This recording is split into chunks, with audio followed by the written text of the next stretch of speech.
मसलो आहे तव्हांजो?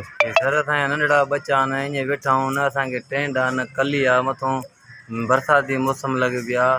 महिरबानी करे असांखे टेंट ऐं कली मिले त असां पंहिंजे बचड़नि खे बरसाति खां बचायूं।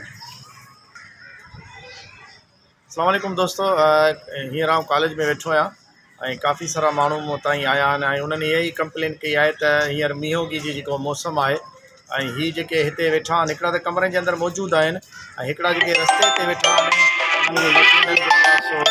त काफ़ी सारा माण्हू जेके आहिनि उहे विच रस्ते ते वेठा आहिनि ऐं ख़ुदा न ख़ास्ता अगरि मींहुं पवे थो त यकीननि हिनखे तकलीफ़ ईंदी। ऐं जीअं त हिते ऑलरेडी कमरनि जे अंदरि ॾाढी रश मौजूदु आहे, कॉरिडोर में बि गुंजाइश कोन्हे को, उन में बि रश मौजूदु आहे।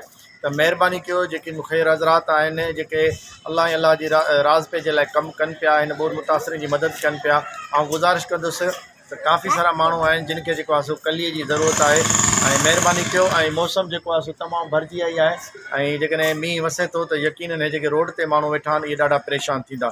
त जेके बि दोस्त मदद करणु चाहिनि उहे कैम्प ते अचनि। हिते जेको आहे रियाज़ असांजो रिप्रेज़ेंटेटिव वेठो आहे, उहो तव्हांखे ॿुधाईंदो त कंहिंखे कली जी ज़रूरत आहे ऐं पोइ तव्हां उन्हनि खे उन हिसाब सां कली वठी ॾींदो त अलाह साईं तव्हांखे अजुर ॾींदो। पाकिस्तान ज़िंदाबाद।